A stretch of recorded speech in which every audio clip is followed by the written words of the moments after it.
आज मेरे साथ एक किस्सा हुआ। मेरे पास कुछ ऐसे बच्चे आए जो 10th से 11th मूविंग बच्चे हैं और वो अपने करियर को लेके, स्ट्रीम सिलेक्शन को लेकर, सब्जेक्ट सिलेक्शन को लेकर बहुत ही ज़्यादा कंफ्यूज थे। सर मेरा तो ये मानना है कि ये सबसे बड़ा कन्फ्यूज़न है, हर एक बच्चे के दिमाग में रहता है। और 10 से 11th एक ऐसा स्टेप होता है जो आगे की पूरी लाइफ डिसाइड करता है, क्योंकि 11th में हम सब्जेक्ट ऑप्ट करते हैं। जो सब्जेक्ट हम ऑप्ट कर लेंगे हम उसी स्ट्रीम में आगे बढ़ेंगे, उसी लाइन में हम आगे बढ़ेंगे। कि मतलब ये हमारे साथ भी हुआ है ना। हाँ, पेरेंट्स बोल रहे हैं एक चीज़, दोस्तों का अलग ओपिनियन है, रिश्तेदार अलग टांग लगा रहे हैं बीच में कि ये कर लो वो कर लो, ये तो ये कर पाएगा नहीं कर पाएगा। अब ऐसी सिचुएशन में बच्चा कहता है मैं क्या करूं। हेलो प्यारे बच्चों, मैं हूं आपका अपना डॉक्टर एसी सर, आपको पढ़ाता हूं बायोलॉजी और मेरे साथ है इनऑर्गेनिक केमिस्ट्री के लीजेंड अर्पित गगरानी सर। हेलो बच्चों। सर मैं आज आपके साथ यहाँ पर क्यों आया हूँ? आज मेरे साथ एक किस्सा हुआ। मेरे पास कुछ ऐसे बच्चे आए जो 10th से 11th मूविंग बच्चे हैं और वो अपने करियर को लेके, स्ट्रीम सिलेक्शन को लेकर, सब्जेक्ट सिलेक्शन को लेकर बहुत ही ज़्यादा कंफ्यूज थे। अच्छा, तो वो कुछ क्वेश्चंस उनके ऐसे थे, वो मैं लेकर आया हूँ। तो मैंने सोचा कि क्यों ना आपको बुलाकर, आपका अनुभव है इतना कि आप बच्चों के सामने आकर उनके सारे इन कन्फ्यूजन्स को क्लियर कर दें। क्योंकि सर ये ऐसे कन्फ्यूजन थे जो मुझे लगा कि ऑलमोस्ट जो 10 to 11th मूविंग बच्चे होते हैं ना, सबके दिमाग में होते हैं। जैसे मुझे याद आता है जब मैं अपना सब्जेक्ट चूज़ कर रहा था 10 से 11th क्लास में जा रहा था, तो मैंने भी ऐसी बहुत सारी चीज़ें फेस करी थी। जी सर, समझ गया मैं। तो उस सिलसिले में मैं आपसे कुछ सवाल पूछता हूँ। मेरे सवाल नहीं है, एक्चुअली बच्चों के ही सवाल हैं। तो आइए शुरू करते हैं। अब 10th खत्म हो चुकी है, आगे क्या करें? और बच्चों साथ मिल करके, हम दोनों साथ मिल करके आपकी समस्याओं को हल करेंगे, क्योंकि जितना अनुभव मेरे को है उतना ही अनुभव सर को भी है और हमने साथ में बहुत पढ़ा है। और हम जानते हैं कि बच्चों जो 10 से 11th मूव जो करते हैं वो किस तरह की प्रॉब्लम्स को फेस करते हैं। तो सर पूछिए आप। सर देखो, एक तो सबसे स्ट्रीम सिलेक्शन डिलेमा ही रहता है। अब जैसे पॉइंट है, पहला पॉइंट तो यही आ जाता है कि वो सब्जेक्ट क्या चूज़ करे, क्या स्ट्रीम चूज़ करे, साइंस, कॉमर्स, आर्ट्स। तो एक तो बच्चों को अभी बताइए क्या क्या ऑप्शंस हो सकते हैं और कैसे कैसे उसको सिलेक्शन करना चाहिए अपने stream देखिए सर, मेरा तो ये मानना है कि ये सबसे बड़ा कन्फ्यूज़न है, हर एक बच्चे के दिमाग में रहता है। और 10 से 11th एक ऐसा स्टेप होता है जो आगे की पूरी लाइफ डिसाइड करता है, क्योंकि 11th में हम सब्जेक्ट ऑप्ट करते हैं। जो सब्जेक्ट हम ऑप्ट कर लेंगे हम उसी स्ट्रीम में आगे बढ़ेंगे, उसी लाइन में हम आगे बढ़ेंगे। सपोज़ आपने मैथ्स ऑप्ट करा है तो आप जनरली आपकी सोच होती है कि आप बीटेक करने के बाद में देन उसके बाद आप किसी न किसी प्राइवेट कंपनी में, सॉफ्टवेयर कंपनी में आप काम करेंगे या खुद का स्टार्टअप करेंगे। तो उसके लिए भी क्या होता है, जनरली बच्चे ये सोचते हैं यार मैं बीटेक कर लूँ, ठीक है। और साथ ही साथ अगर कोई बायो ऑप्ट करता है तो उसका मन में रहता है कि यार मैं डॉक्टर बनूँ। तो देखो, साइंस वाला जो बच्चा है, ठीक है, तो साइंस में जो दी बेस्ट ऑप्शन जो आते हैं हमारे सामने सर, अगर आपने मैथ साइंस लेना है तो फिर आप जेई के लिए बढ़े हैं आगे। और अगर आपने बायो साइंस लिया है तो उसमें फिर आप जो है नीट की तैयारी करें, क्योंकि ये दो जो होते हैं वो सबसे ज़्यादा कॉमन ऑप्शंस हैं और जिसमें अधिकतर बच्चे जो हैं वो इसमें जाने की कोशिश करते हैं। ये ऐसा माना जाता है देश में कि ये सबसे अच्छी जॉब देते हैं, सबसे ज़्यादा जॉब अपॉर्चुनिटीज़ इसमें होती है, वाइट कॉलर जॉब इसमें मिलती है। लेकिन मेरा ऐसा मानना है सर कि कॉमर्स और आर्ट्स भी कहीं पीछे नहीं है। हर फील्ड का अपना अपना एक महत्व होता है और अपॉर्चुनिटी हर एक फील्ड में होती है बच्चों। तो कॉमर्स वाले जो बच्चे होते हैं, ठीक है, उनके लिए सबसे बेस्ट ऑप्शन क्या होता है, चार्टेड अकाउंटेंट में बन जाऊं, किसी न किसी फर्म में मैं काम करूं या फिर मैं खुद की प्रैक्टिस कर पाऊं। इवन कंपनी सेक्रेटरी का भी उसमें एक ऑप्शन होता है। आप अच्छे कॉलेज से बीकॉम एमकॉम करने के बाद भी साउथ इंडिया में तो सर इतने ऑप्शंस होते हैं ना सर कॉमर्स वाले। ये तो अपने नॉर्थ में ज़्यादा चलता है कि बायो ले लिया हमने हमने मैथ्स ले लिया, लेकिन अगर आप देश के दूसरे हिस्सों में जाओगे तो कॉमर्स का भी बहुत बोलबाला है, ठीक है। और रही बात आर्ट्स की, तो जनरली ऐसा होता है कि हमारे भारतीय परिवारों में आर्ट्स को है ना एक छोटा सब्जेक्ट माना जाता है कि यार जो बच्चा नहीं पढ़ रहा उसको आर्ट्स दिला दी, जबकि ऐसा नहीं है। आप जनरली आईएएस आरएएस जो अधिकारी हमारे देश में काम कर रहे हैं या जो बड़े पदों पे काम कर रहे हैं, आप उनसे पूछोगे ना सर कि आपने कौन सा सब्जेक्ट ऑप्ट किया था, तो वो यही बोलेंगे कि मेरे पास आर्ट्स था। और इतना शौक लगता है कि यार ये आर्ट्स वाला जो बंदा है ये यहाँ पे कैसे पहुँच गया। तो भाई आर्ट्स में गवर्नमेंट जॉब की जो अपॉर्चुनिटीज़ होती है ना वो सबसे ज़्यादा होती है, क्योंकि वहाँ पे कॉलेज में जो तैयारी करवाई जाती है, जो पढ़ाई होती है, वो लेवल जो है वो गवर्नमेंट एग्जाम्स में बहुत काम आता है सर। तो सब फील्ड सब बढ़िया होती हैं, ये मन का एक केवल वहम है, इसको आप प्लीज़ दूर कर लीजिए। और जो आप चाहते हैं वो सब्जेक्ट आप ऑप्ट करें बिना किसी से सलाह किए। आप अपने मन से पूछें, आप खुद से पूछें कि आप चाहते क्या हैं जीवन में, तब आप बहुत अच्छा लाइफ में आगे कर पाएंगे।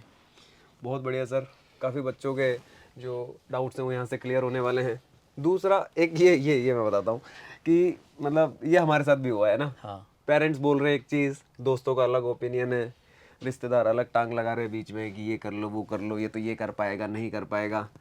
अब ऐसी सिचुएशन में बच्चा कहता है मैं क्या करूँ, समझ रहे हैं? अंकित सर यार ये तो अपने साथ भी हुआ था ना। हाँ ये तो होता है सर। जैसे मैं बच्चों आपको बता दूं, अंकित सर और मैं ना 20 साल पुराने दोस्त हैं।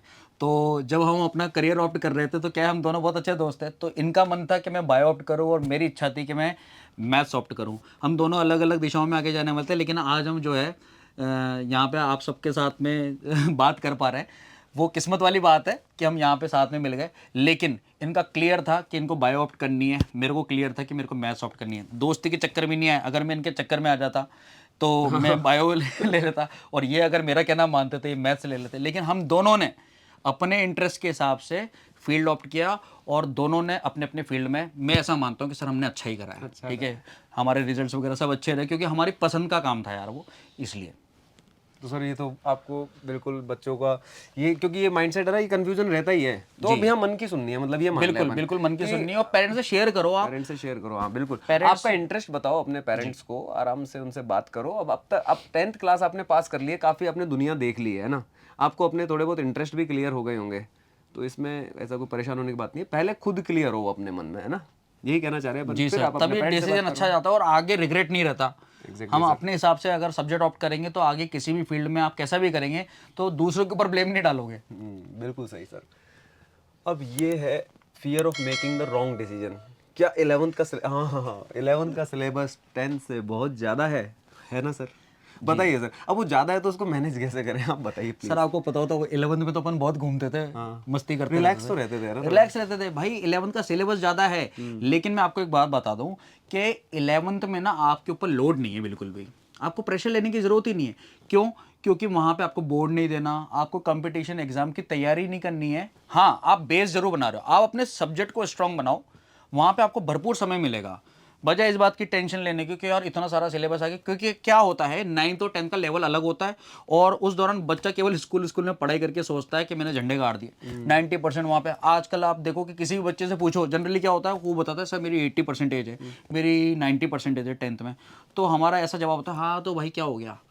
वो इसलिए जवाब होता है क्योंकि ये बहुत कब कॉमन हो चुका है बच्चों में, ठीक है। लेकिन 11th में आकर के हमको थोड़ा एक झटका सा लगता है। वो इसलिए लगता है क्योंकि एक तो इतनी सारी किताबें आ जाती है 11th में, हर एक सब्जेक्ट की 2-2 बुक्स हमको देखने को मिलती है। लेकिन घबराने की ज़रूरत नहीं है, क्योंकि वो पूरा साल आपको बेस बनाने के लिए, तैयारी करने के लिए मिला है, ऐसा मान करके चलें।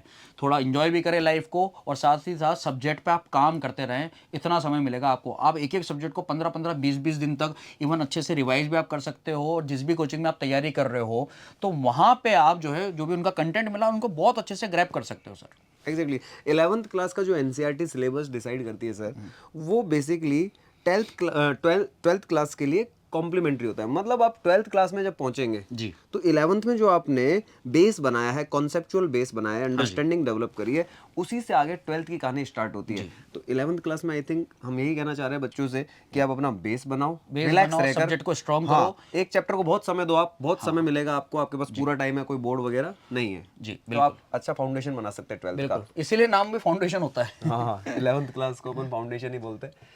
कोचिंग वर्सेस सेल्फ स्टडी, हाँ ये भी एक बहुत ही ज़बरदस्त सवाल है, क्योंकि आजकल बच्चे के पास स्टडी मटेरियल वगैरह सारे अवेलेबल हो जाते हैं। वो सोचता है कि मैं सेल्फ स्टडी कर लूँ या किसी कोचिंग में ऑफलाइन जाकर मैं पढूं, है ना, कि वो क्या उसको देखिए कैसे सर, आप अभी जो हमारा पिछला वाला जो सवाल था ना, 10 से 11th में जब हम आते हैं तो सिलेबस एक अलग तरह से हमको देखने को मिलता है। तो मेरा ऐसा मानना है कि सेल्फ स्टडी तो आपका सेल्फ इंप्रूवमेंट करने के लिए होती है, लेकिन जो सब्जेक्ट जैसे थोड़े से ज़्यादा टिपिकल हो जाते हैं, अच्छे से हमको उसको सीखना होता है, तो उसके लिए एक्सपर्ट्स की ज़रूरत होती है और एक कम्पिटिटिव इन्वायरमेंट की ज़रूरत होती है, जो कि हमको कोचिंग्स में देखने को मिलता है। तो मेरे हिसाब से आप कोचिंग भी करो और सेल्फ स्टडी पे भी आप समय देते रहिए, दोनों ही ज़रूरी हैं। लेकिन बिना कोचिंग के कंपटीशन में आगे बढ़ पाना थोड़ा सा मुश्किल होता है। मैं ये नहीं कहता कि नामुमकिन है, लेकिन आपको उसको अगर आसान बनाना है तो कोचिंग का सहारा आपको लेना जरूर पड़ेगा। कंपटीशन भी नेशनल लेवल के बड़े नेशनल कंपटीशन लेवल का एग्जाम है, आप आईआईटी की सोच रहे हो या नीट की सोच रहे हो, इतनी भीड़ आने वाली है, इतने बच्चे उसमें फाइट करेंगे, तो कहीं ना कहीं वो एक एनवायरनमेंट भी जरूरी होता है, और वो हमको कोचिंग से बेहतर कहीं भी नहीं मिलता। इसलिए कोटा कोचिंग फेमस भी है सर। हाँ कोटा क्योंकि यहाँ पे एक भरपूर एनवायरनमेंट हमको पूरा देखने को मिलता है, कंपटीशन देखने को मिलता है। और लीगेसी है कितने सालों की, 35 सालों की लेगेसी है, तो सर ये एक बहुत बड़ी बात है। बिल्कुल सही सर। अब एक और पॉइंट है कि 11 का, अच्छा ये पॉइंट तो आप मेरे को आई थिंक बच्चों को बता ही चुके हो कि 11th में सिलेबस बढ़ रहा है, तो कोई नहीं, रिलैक्स रहना है, आराम रिलैक्स से रह करके धीरे फाउंडेशन धीरे बनाना है। तैयारी करते रहो आराम से। बिल्कुल सर। ऑल्टरनेटिव कैरियर ऑप्शंस, जैसे सर अगर मुझे नीट या जेई नहीं देना तो और क्या ऑप्शंस हैं? सर मेरा तो ये कहना है कि नीट के बारे में तो आप ही बताओ। क्यों बच्चों? हाँ चलो, अब ये बायो खुद ही एमबीबीएस रहे हुए हैं तो ये ज़्यादा अच्छे से बता पाएंगे।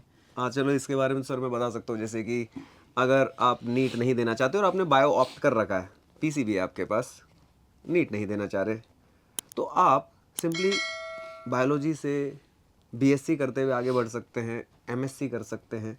बीएससी एमएससी करने के बाद आप junior research fellowship, UGC net वगैरह के एग्ज़ाम क्लियर करके आप रिसर्च में भी जा सकते हैं, कॉलेज लेक्चरशिप की तरफ भी जा सकते हैं। स्कूल टीचर्स के लिए आप गवर्नमेंट एग्जाम्स के लिए बीएड वगैरह करके आप ग्रेड 1 ग्रेड 2 और सर टीचर्स जो होते हैं उनमें ऐसा भी नहीं होता कि सैलरी पैकेज कम होते हैं। नहीं नहीं, गवर्नमेंट जॉब्स हैं तो इनके अंदर तो सैलरी तो ये बहुत अच्छा बच्चों होता है। की कई बार गलत धारणा हो जाती है दूसरे लोगों को सुन करके कि यार मैं अगर दूसरे फील्ड में जाऊंगा ना तो मैं अच्छा कमा नहीं पाऊंगा, लेकिन ऐसा नहीं है।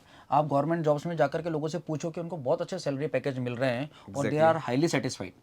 और यही चीज सर ये जेई वाले जो बच्चे, अगर आप सोचते हैं सेम है। कि मैथ्स आपने ले रखा है, जेई नहीं करना चाहते, तो उसके बाद भी आप बीएससी एमएससी कर सकते हैं। मैथ्स वाले को तो और फायदा होता है सर। क्या सर? कैलकुलेशन वाला जो पार्ट होता है वो और स्ट्रांग हो जाता है उनको। और बहुत से एग्जाम्स में क्या होता है कि कैलकुलेशन पार्ट आता है, रीजनिंग हो गई, रीजनिंग हो गया, तो रीजनिंग बेस्ड क्वेश्चन हो गए, कैलकुलेशन वाला पार्ट जो हो गया ना, मैथ्स वाला बच्चा तो और ज़्यादा अच्छे से कर सकता है। तो आपको घबराने की कोई आवश्यकता नहीं है। बैंकिंग सेक्टर वगैरह भी आपके बैंकिंग मैथ्स में बहुत सारे सेक्टर मैं कहूँगा कि बहुत सॉलिड ऑप्शन है सर। इतने सारे बैंक्स हो गए हैं, प्राइवेट बैंक्स भी हो गए हैं, जहाँ पे बच्चों के लिए बहुत अच्छे अच्छे ऑप्शंस हैं। तो आपको घबराने की कोई आवश्यकता नहीं है। नीट या जेई नहीं तो दुनिया में बहुत कुछ है भाई, आप वहाँ जा सकते हो। और सर जैसे ये भी है कि नीट के अलावा और, अच्छा ये तो पॉइंट मैं ही क्लियर कर देता हूँ। नीट के अलावा मेडिकल फील्ड में बहुत सारे ऑप्शंस हो सकते हैं। जैसे कुछ ऐसे कोर्सेज होते हैं, लैब टेक्नीशियन कोर्सेज होते हैं, जो पैथोलॉजी लैब, माइक्रोबायोलॉजी लैब्स होती हैं, मेडिकल कॉलेजेस के अंदर होती हैं या बाहर भी होती हैं, प्राइवेट लैब्स भी होती हैं, उनके अंदर आपको जॉब अपॉर्चुनिटी मिल सकती है इस तरह के कोर्सेज से। उसके अलावा रेडियो टेक्नीशियन कोर्सेज होते हैं, अच्छा, जो जो हॉस्पिटल्स के रेडियोलॉजी डिपार्टमेंट, अच्छा वो जो बैठा रहता है कंप्यूटर पे वहाँ पे। हाँ, वो जो सीटी स्कैन, एमआरआई मशीन्स हैं, अल्ट्रासाउंड मशीन्स हैं, वहाँ पर रेडियो टेक्नीशियंस की जॉब भी हो सकती है कि आप रेडियोलॉजिस्ट डॉक्टर के साथ, उनके असिस्टेंट्स के साथ काम कर सकते हैं। वो भी एक अच्छी जॉब अपॉर्चुनिटी है। इसके अलावा अगर आप देखें ओटी असिस्टेंट, अच्छा, जैसे बड़े बड़े डॉक्टर जो सर्जन हैं ओटी में जब सर्जरी करते हैं तो उनको असिस्टेंट चाहिए होते हैं, उनको हेल्पर चाहिए होते हैं, जो ऑब्वियसली बात है कि टेक्निकल भी हो, टेक्निकली साउंड भी हो।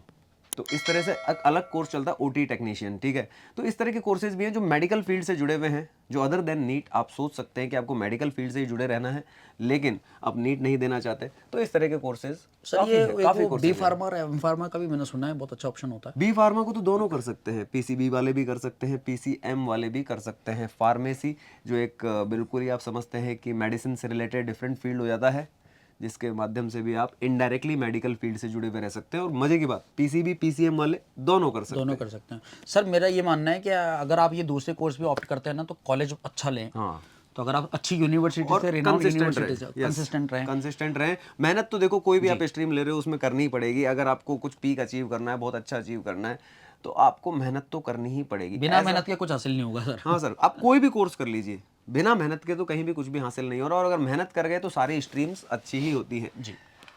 तो अब पॉइंट आता है कि एनसीईआरटी फॉलो करनी चाहिए या कोचिंग मटेरियल। सर आप बताइए थोड़ा इस पे। देखो ये एक बहुत अच्छा क्वेश्चन है सर जी। और मैं इस पे सभी बच्चों को क्लियर करना चाहूँगा। देखो एनसीईआरटी एक कंसाइज फॉर्म लगता है मेरे को कि एक पैराग्राफ के अंदर कितनी सारी चीज़ें होती हैं, ठीक है। एक ही पैराग्राफ में से क्वेश्चन उठ करके आ जाते हैं। तो एनसीईआरटी की लैंग्वेज इंपॉर्टेंट है, लेकिन उसको एक्सप्लेनेशन हमको अगर उसका चाहिए, अच्छे से बेहतर तरीके से हमको समझना है, तो क्लास के नोट्स बहुत ज़रूरी है, टीचर के साथ ट्यूनिंग बहुत ज़रूरी है।